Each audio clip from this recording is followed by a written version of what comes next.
নমস্কাৰ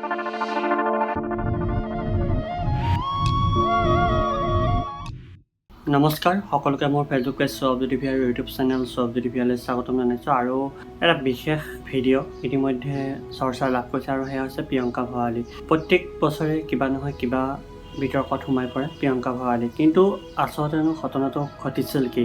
কোনোৱে একো নজনাকৈ সামাজিক মাধ্যমত যিসমূহ পোষ্ট কৰি আছে সেয়া অতিকৈ দুৰ্ভাগ্যজনক আৰু সেয়েহে প্ৰিয়ংকা ভৰালীয়ে এক স্পষ্টীকৰণ দিবলৈ বাধ্য হৈছিল। আৰু সিদিনা যেতিয়া বিহু প্ৰগ্ৰেমখন চলি আছিলে, বিহু শ্ব' চলি আছিলে, সেই সময়ত কেনেকুৱা ধৰণৰ কি পৰিস্থিতিৰ সন্মুখীন হৈছিল শিল্পীগৰাকীয়ে, তেওঁ এই সন্দৰ্ভত স্পষ্টীকৰণ দিছে আৰু কিনো কৈছিল মই এই ভিডিঅ'টিৰ জৰিয়তে আপোনালোকক শুনাবলৈ বিচাৰিছোঁ। আৰু এইখিনিতে এটা কথা ক'বলৈ বিচাৰিছোঁ যে যিসকল শিল্পী মঞ্চত যেতিয়া গীত পৰিৱেশন কৰিবলৈ যায় তেতিয়া যথেষ্ট বাধাৰ সন্মুখীন হয়, যেতিয়া অনুৰাগীয়ে ভিৰ কৰে।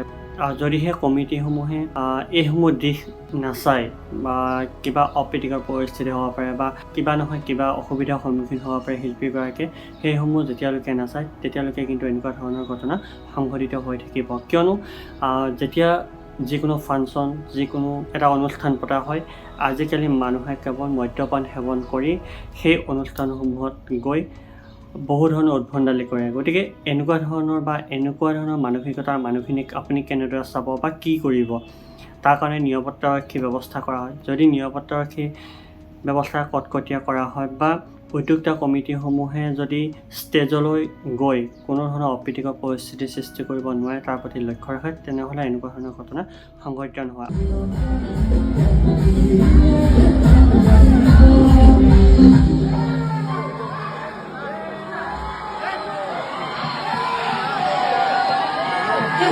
আমি ভাল নাপাওঁ দেই, একদম ভাল নাপাওঁ।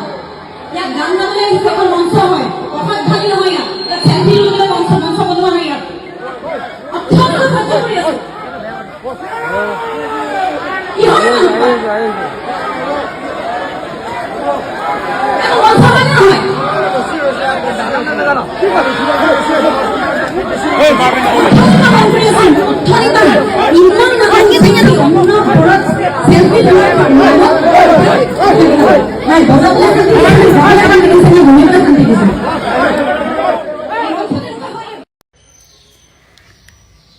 নমস্কাৰ সকলোকে। আকৌ এবাৰ মই এটা বিশেষ কথা স্পষ্টীকৰণ কৰিবলৈ এই ভিডিঅ'টো কৰিলোঁ। বহুতে ভাবি আছে যে সেই ল'ৰাজনে মোক গাত হাত দিছিলে, কিন্তু ভিডিঅ'টোত তেনেকুৱা দেখা নাই, গতিকে এইটো মিছা কথা বুলি। আচলতে বহুতে এইটো কথা বুজি পোৱা নাই যে মই স্পষ্টীকৰণ দিওঁতে কি কি লিখিছিলোঁ আৰু হয়তো বুজাত অসুবিধা হৈছে, সেইকাৰণে ভাবিলোঁ আকৌ এবাৰ ভালদৰে কথাখিনি কৈ দিওঁ। তাত যিসকল ৰাইজ উপস্থিত আছিলে তেওঁলোকো সাক্ষী আছে, তেওঁলোকেও দেখিছে। কমিটিৰ মানুহে অনুষ্ঠানৰ শেষত তেওঁলোকে খুব দুখ প্ৰকাশ কৰিছে গোটেই কথাখিনিৰ কাৰণে। যিখিনি য়াং ল'ৰা ছোৱালী আছিলে তাত কমিটিত আছিলে তেওঁলোকে খুবেই দুখ কৰিছে, মোক মেছেজো পঠিয়াইছে বহুতে। কিন্তু কথাখিনি যিদৰে ইয়াত উপস্থাপন কৰি থকা হৈছে, সৰু সৰু ক্লিপ কিছুমান দেখুৱাই, যিটো সম্পূৰ্ণও নহয়, সেই কথাখিনিয়ে গোটেই ঘটনাটোক বেলেগ ধৰণে এটা দেখুৱাবলৈ চেষ্টা কৰা গৈ আছে। মই সেইদৰে হোৱাৰ কাৰণেহে মই আকৌ এবাৰ ভিডিঅ'টো কৰি দিম বুলি ঠিক কৰিলোঁ। কথাটো হ'ল যে সেইদিনাখন মঞ্চৰ আৰম্ভণিৰ পৰা মঞ্চত নাথাকিবলগীয়া মানুহৰ সংখ্যাৰ অভাৱ নাছিল। ইমানেই বেছি মানুহ মঞ্চৰ ওপৰত, যাৰ বাবে আমাৰ মিউজিচিয়ানসকলৰ ইমানেই অসুবিধা হৈছে। বজাবলৈ ঠেলি দিয়া হয়, ঠেলা খোৱা হয়, ঠেলা খাই পেলাই আগলৈ গুচি যায়, বস্তুবিলাকৰ কানেকশ্যন এৰাই যায়, মাইক্ৰফোনৰ ষ্টেণ্ড পৰি যায় ইনষ্ট্ৰুমেণ্টৰ ওচৰত থকা। তো এনেকুৱা ধৰণৰ বহুত বাৰ হোৱাৰ পিছত আমাৰ মেনেজমেণ্টৰ কৈলাশ দাই বহুতবাৰ ৰিকুৱেষ্ট কৰাৰ পিছতো তেখেতসকলক আঁতৰাবলৈ সক্ষম হোৱা নাছিল কমিটিৰ যিখিনি মানুহ আছিলে মঞ্চত। তাৰ পিছতে তেওঁলোকে কথা নুশুনা দেখি দুই এবাৰমান মই বহুতবাৰ তেখেতসকলক অনুৰোধ কৰাৰ পিছতো নমনাৰ কাৰণে দুই এবাৰ মই মাইক্ৰফোনতো ক'লোঁ, আৰু তাৰ ক্লিপ মই লাগিলে দৰকাৰ হ'লে মই দিব পাৰিম, মোৰ ওচৰত আছে। কথাটো হ'ল মই তেওঁলোকক মাইক্ৰফোনতো অনুৰোধ কৰিছোঁ যে মঞ্চলৈ কোনো নাহিব, মঞ্চত আমাৰ বাৰে বাৰে অসুবিধা হৈছে, মিউজিচিয়ানসকলৰ বহুত অসুবিধা হৈছে, আমাৰ অসুবিধা হৈছে, আমি গাবলৈ অসুবিধা পাইছোঁ, আৰু মঞ্চত চেল্ফি তুলিবলৈ উঠি অহাটো খুবেই বেয়া দেখি। মানুহৰ লগত সময় কটাবলৈ আমিও ভাল পাওঁ, আমাৰ সৌভাগ্য যেতিয়া আমাক কোনোবাই এনেদৰে মৰম কৰে, আগলৈ আহে। আৰু মোৰ কেতিয়াও এনেকুৱা কোনো ধৰণৰ ৰেকৰ্ড নাই যে মই কাৰোবাক চেলফি এখন তুলিবলৈ আহিলে বা মোৰ লগত ফটো তুলিবলৈ আহিলে মই বেয়া ব্যৱহাৰ কৰোঁ। মই যিমান অনুষ্ঠান আজিলৈকে কৰিলোঁ, তাত যিসকলে মোৰ লগত আহিছে, কথা পাতিছে, মই সদায় তেওঁলোকৰ লগত ভালদৰে ব্যৱহাৰ কৰি আহিছোঁ। মোৰ তেনেকুৱা মই নিজৰ একো এনেকুৱা মোৰ আছে বুলি নাভাবোঁ যে মই এটিটিউড দেখাম। বহুতে সেইটোও কৈ আছে যে এই ল'ৰাজনৰ লগত দেখুওৱা সেইকণ ক্লিপৰ কাৰণে ভাবিছে সেই ল'ৰাজনক মই ফটোখন তুলিবলৈ অহাৰ কাৰণে অকল এনেকুৱা হ'ল বুলি। আচলতে গোটেই ঘটনাটোৰ শেষ পৰ্যায়টোত সেই ল'ৰাজনে আহি উঠি থিয় হৈছিলে কাৰণে তেওঁ গোটেই পৰিস্থিতিটোৰ পৰিণামটো তেওঁ ভুগিলে মোৰ লগত। গতিকে সেইটো তেখেতৰ গাত অকল দুখ বুলি নহয়, গোটেই মানুহখিনি যিখিনি মানুহে কমিটিৰ কথাক উপলুঙা কৰাৰ দৰে কৰিলে, আমাৰ কথাক ৰিকুৱেষ্টক উপলুঙা কৰাৰ দৰে বাৰে বাৰে কৰিছে, তেওঁলোকৰ কাৰণে এই অনুষ্ঠানৰ গোটেই ভাল লগাখিনি এতিয়া বেয়া লগা হৈ গ'ল। এতিয়া কথাটো হ'ল সেই সময়খিনি 1.5 ঘণ্টা তেনেধৰণে গান গোৱাৰ পিছত, ৰিকুৱেষ্ট কৰাৰ পিছতো তেতিয়া পৰিস্থিতি ভাললৈ যোৱা নাই। তাৰপিছত মই জিৰণি ল'বৰ কাৰণে অকণমান সময় যেতিয়া বহোঁ, সেইখিনি সময়ত ৰাজীৱ নাথ, মোৰ সহযোগী শিল্পী, তেওঁ গীত গাবলৈ আৰম্ভ কৰিলে আৰু মই মঞ্চৰ কাষতে বহিছোঁ। তেতিয়া পৰিস্থিতি বেয়া দেখি মানে বাৰে বাৰে মানুহবিলাকে অসুবিধাত পেলোৱাৰ কাৰণে মোৰ লগত থকা এজন সংগীয়ে এজন মানুহক আঁতৰাবলৈ যাওঁতে মঞ্চৰ ওপৰতে কাজিয়া লাগিছিলে। তেতিয়া কমিটিৰ মানুহ এজনৰ লগতো ভুল বুজাবুজি হৈছিলে। কমিটিৰ মানুহজনে তেতিয়া মোৰ সহযোগীজনে সুধিছিলে যে আপোনালোকে কিয় আহিব দিছে এইজন মানুহক। তেতিয়া কমিটিৰ মানুহজনে কৈছে যে আমিতো নাজানো, এখেতে আপোনালোকৰ লগত আহিছে বুলি কৈছে। তেনেকুৱা ধৰণৰ এটা তৰ্ক বিতৰ্ক হোৱাৰ কাৰণে পৰিস্থিতি বেয়ালৈ গৈছিলে মঞ্চত। সেই সময়ত মই তেতিয়া তেওঁলোকৰ মাজত গৈ পেলাই ময়ে ৰখাইছিলোঁ যে এনেকুৱা নকৰিব, হৈ গ'ল, ভুল বুজাবুজি হৈছে, মানুহখিনিক খালি নমাই দিয়ক, কাৰণ বহুত অসুবিধাত পৰিছোঁ। আৰু মই যিখিনি সময় অকণমান বহিবলৈ পাওঁ, সেইখিনি সময়ত মানুহখিনি যেতিয়া বাৰে বাৰে আহি আছে, আহিলে একো অসুবিধা নাই, মাইকী মানুহ আহিছে, ছোৱালী আহিছে, অসুবিধা নাই। যেতিয়া কোনোবা এজন মানুহে অসুস্থ, মানে সুস্থ অৱস্থাত নাথাকে, মদ খাই আহি যেতিয়া ওচৰত আহি তেওঁ সেই ডিষ্টেঞ্চটো মেইনটেইন নকৰে, গাত হাত দিয়ে, ফটো তোলাৰ নামত মোৰ পিঠিত, মোৰ কঁকালত ধৰিছে, মোৰ পিঠিত ধৰিছে, সেইবোৰ বস্তু সহ্যৰ সীমাৰ পাৰ কৰি যায়। আৰু মই এজনী ছোৱালী মানুহ, এগৰাকী কণ্ঠশিল্পী যেতিয়া এগৰাকী মহিলা হয়, এগৰাকী মহিলা কণ্ঠশিল্পীয়ে বহু ধৰণৰ পৰিস্থিতিৰ সন্মুখীন হ'বলগীয়া হয়। ঠিক তেনেকুৱা ধৰণৰ এটা পৰিস্থিতি মোৰ লগত সেইদিনাখন হৈছে, যিটোৰ কাৰণে সেই সময়ত মোৰ সংগীসকলে বজাই আছে আৰু গাই আছে, আৰু মোৰ লগত সেইখিনি সময়ত তেনেকুৱা ধৰণৰ ঘটনা হৈছে। তাৰ কাৰণে মোৰ এনেও খং এটা উঠি আছে, কাৰণ গাত হাত দিছে বেয়া ধৰণে ফটো তোলাৰ নামত। মই যিখিনি ক'ব পাৰোঁ মই সেইখিনি সময়ত কৈছোঁ। তাৰপিছতে মোৰ লগত যোন এজন দুজন মোৰ কাষত ৰখি আছিলে, তেওঁলোকে আঁতৰাইছে, কিন্তু তেওঁলোকে যিহেতু সুস্থ অৱস্থাত নাই, তেওঁলোকে গম নাপায়, তেওঁলোকে সেই ধৰণৰ অনুৰোধো ৰখা নাই, ভাবাই নাই ৰাখিব লাগে বুলি। তেওঁলোকৰ সুস্থ অৱস্থাত সুস্থ মগজেৰে সেই কাম কৰা নাই কাৰণে তেওঁলোকে গমেই নাপায়।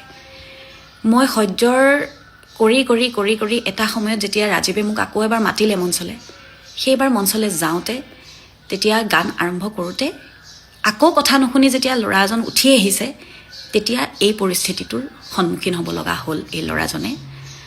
আৰু সেই গোটেইখিনি ক্লিপত কিন্তু গোটেই কথাখিনি নাই দিয়া। সেইখিনিৰ পিছত মই যেতিয়া ল'ৰাজনক কমিটিৰ মানুহে যেতিয়া বিচাৰি তাক ধৰিছে বা মাৰিবলৈ গৈছে, তেতিয়া মই সেইখিনি সময়তো মই কৈছোঁ যে অকল এজন মানুহক মাৰি কি হ'ব? অথনিৰ পৰা দেখিছোঁ গোটেই মানুহখিনি উঠিয়ে আছে, অকল এজনেই নহয়। আৰু সেই ল'ৰাজনে সাহস পাইছে বাকীবিলাকক দেখা পায়। গতিকে সেই সময়খিনিৰ যিখিনি বাকীখিনি কথা, তাৰপিছতে মই এইটোও কৈছিলোঁ মঞ্চত, মাইক্ৰফোনতো কৈছোঁ, ৰাইজসকলো সাক্ষী আছে, শুনিছে তেওঁলোকে, যে মোৰ লগত পিছফালে কি হৈ আছিলে। মই কৈছিলোঁ যে মোৰ গাত হাত দিছে, মোৰ গাত আহি পিছফালে হাত দিছে ফটো তোলাৰ নামত, মোৰ পিঠিত চুইছে, কঁকালত হাত দিছে, এনেকুৱা ধৰণৰ বস্তুবোৰ হৈ আছে। তাৰপিছত মঞ্চত আহি এনেকুৱা ধৰণৰ বস্তুবিলাক বাৰে বাৰে পাই আছোঁ। সেই এইবিলাক বস্তুৰ সহ্যৰ সীমা পাৰ কৰি গৈছে। সেই গোটেই কথাখিনি কিন্তু মই মঞ্চত মাইক্ৰফোনতো কৈছিলোঁ, কিন্তু যিখিনি ক্লিপ এতিয়া শ্বেয়াৰ কৰি আছে কেইজনমান ব্যক্তিয়ে, সেই মানুহখিনিয়ে অকল সেইখিনিয়ে দেখাইছে যিটো বস্তুত মোক এনেকুৱা ধৰণৰ প্ৰস্তুত কৰা হৈছে যে মই সাংঘাতিক এগৰাকী গৰ্ব থকা মহিলা, যাৰ মানে ফটো এখন তুলিবলৈ অহাৰ কাৰণেই মই মানে অসভ্যালি কৰিছোঁ তেখেতৰ লগত। আচলতে সেই সীমাটো চেৰাই গৈছে কি কাৰণে, সেই গোটেই কথাখিনি এইখিনি আছিলে। আৰু এতিয়া কথাটো হ'ল, আপোনাৰ দৰে মই নহ'বও পাৰোঁ, মোৰ দৰে আপুনি নহ'ব পাৰে। মই সহ্য যিখিনিলৈকে কৰিব কৰিলোঁ। তাৰপিছতে মোৰ সহ্যৰ সীমা চেৰাই যাওঁতে এইখিনি হ'ল, যিখিনি অতি দুখজনক, হ'ব নালাগিছিল। তাৰ কাৰণে ময়ো দুখিত। আৰু সেই গোটেই কমিটিখনে দুখ পাইছে। তেওঁলোকে আমাক শেষত ক্ষমাও খুজিছে। তেওঁলোকক আমি খালি এটাই কৈ থৈ আহিছোঁ যে মই আজি মই নিজৰ কাৰণে মাত দিছোঁ। কাইলৈ মোৰ জেগাত যদি বেলেগ এগৰাকী কণ্ঠশিল্পী থাকে, মহিলা কণ্ঠশিল্পী, তেওঁ হয়তো মাত দিব নোৱাৰিবও পাৰে, তেওঁ কান্দিব, হয়তো নিজৰ মানুহক ক'ব, কিন্তু সহায় কৰিবলৈ সেইখিনি সময়ত আপোনালোকৰ বাহিৰে কোনো নাথাকে। গতিকে এখন মঞ্চত এগৰাকী মহিলা কণ্ঠশিল্পীক নিৰাপত্তা দিয়াটো আৰু ডাঙৰ কথা, সেইটো এটা ডাঙৰ দায়িত্ব। গতিকে আপোনালোকে নেক্সট টাইম আপোনালোকে যাকেই মাতে আপোনালোকে এইখিনি চাব। তেওঁলোকে খুব দুখ কৰিছে যে আমি ভবা নাছিলোঁ এনেকুৱা ইমান বেয়ালৈ গুচি যাব, আমাৰ কথা নুশুনে, এনেকৈ ধৰণে তেওঁলোকে ক'ব লগা হৈছে। আমি খুব বেয়া পাইছোঁ এইটো কথাত। গতিকে কিছুমান পৰিস্থিতিয়ে আচলতে এনেকুৱা বাধ্য কৰায়, যেতিয়া মানুহৰ ধৈৰ্যৰ সীমা চেৰাই যায়, পাৰ হৈ যায়, তেতিয়া এনেকুৱা ধৰণৰ পৰিস্থিতি উৎপন্ন হয়। তাৰেই পৰিণাম হৈছিলে এইখিনি। আৰু সেই সময়ত সেই ল'ৰাজনৰ একো দুখ নাছিল, তেওঁ খালি কথা মানা নাছিল। নামানি যেতিয়া তেওঁ বাৰে বাৰে কৈ থকাৰ পিছতো তেওঁ লাষ্টত যেতিয়া তেওঁ তেনেকৈ ধৰণে উঠি আহিলে, সেই সময়ৰ সেই পৰিণামটোত তেওঁ ভুগিব লগা হ'ল। সেই দুখটো মোৰো লাগিছে। আৰু সেইটোৰ কাৰণে ইমান এটা বেয়া পৰিস্থিতিলৈ গুচি গ'ল গোটেই কথাখিনি। মোৰ এটাই অনুৰোধ সকলোলৈকে যে আজি মই আপোনালোকৰ কোনো নহয় কাৰণে এজনী ছোৱালীক আপোনালোকে সেই কেইটামান সৰু সুৰা ক্লিপ দেখি আপোনালোকে যিমান যোনে যেনেকৈ পাৰিছে বেয়াকৈ কৈছে। কিন্তু মোৰ এটা প্ৰশ্ন, আপোনালোকে ভাবকচোন, ইমানখিনি যে এই 1.5 ঘণ্টা 2 ঘণ্টাত আমি ভুগি যেতিয়া এইটো শেষৰ পৰ্যায়ত এনেকুৱা হ'ল, সেই গোটেইখিনিৰ পিছত আপোনালোকৰ নিজৰ ছোৱালী বা আপোনালোকৰ ভগ্নী, বায়েক, যোনেই নহওক, মহিলা কণ্ঠশিল্পী হিচাপে যদি পৰিৱেশন কৰিবলৈ যাওঁতে এনেকুৱা ধৰণৰ ব্যৱহাৰ হয়, তেতিয়া আপোনালোকে কি কৰিব বাৰু? তেতিয়া হয়তো সেই ছোৱালীজনীয়ে মাত নিদিবও পাৰে, কান্দিব পাৰে, অকল দুখত কান্দিব পাৰে, ভয়ত কান্দিব পাৰে। আজি মই মাত দিলোঁ, মাত দিয়াৰ কাৰণে মই বহুতৰ চকুত বেয়া হ'লোঁ। আৰু কাইলৈ বেলেগ এগৰাকী কণ্ঠশিল্পীৰ লগতো হ'ব পাৰে এনেকুৱা। গতিকে মই অনুৰোধ কৰোঁ, মঞ্চৰ দৰে শুৱনি হৈ থাকিলে ভাল। আৰু আমি কোনো ধৰণৰ, আমাৰ কেতিয়াও এনেকুৱা ৰেকৰ্ড নাই যে আমি কাৰোবাক ফটো তুলিবলৈ আহোঁতে অসভ্যালি কৰিছোঁ, কেতিয়াও কৰা নাই। আৰু ভৱিষ্যতলৈও এইটো কাম মোৰ পৰা নহয়ও, মই কৰাও নাই কেতিয়াও।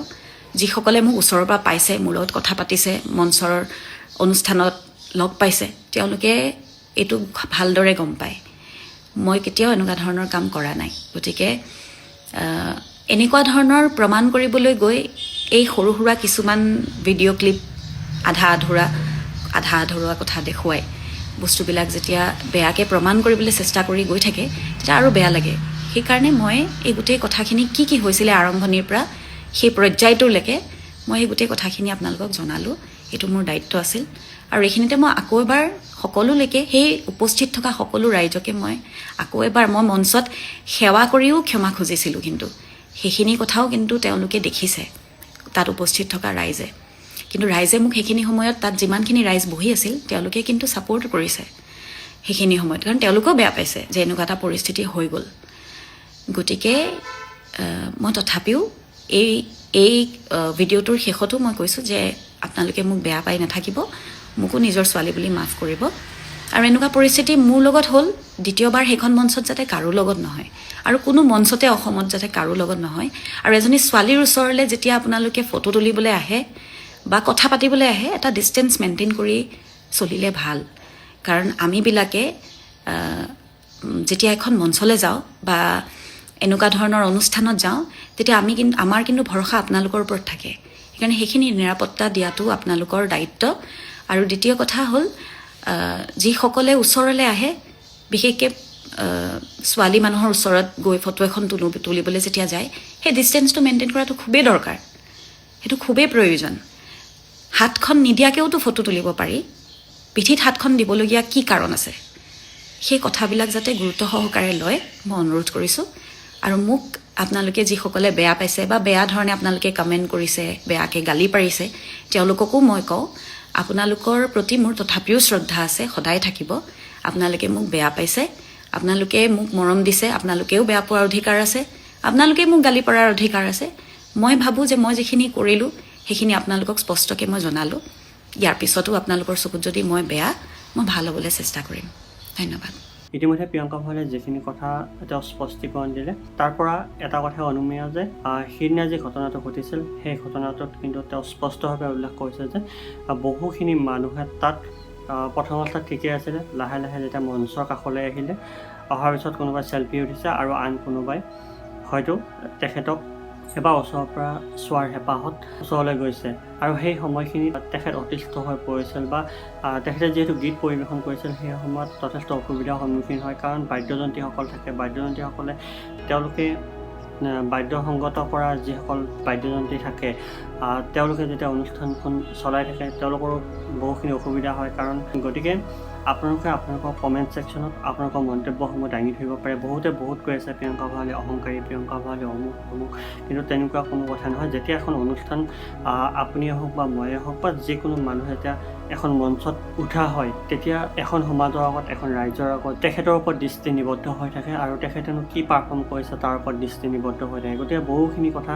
তাত থাকে। গতিকে আপোনালোকে যিসকলে কটু মন্তব্য কৰিছে, বেয়া মন্তব্য কৰিছে, তেনেবোৰ নকৰিব। কাৰণ এজন শিল্পীক যথোপযুক্ত সন্মান দিয়াটো আমাৰ উচিত আৰু সকলো শিল্পীকেই আমি সন্মান জনাব লাগে।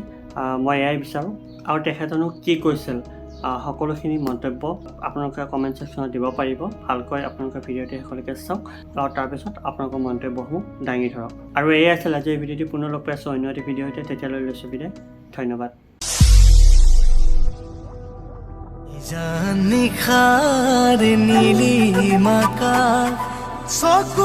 চকুৱে কথা পতা এবাৰ ভাল পাওঁ বুলি কোৱা নাই।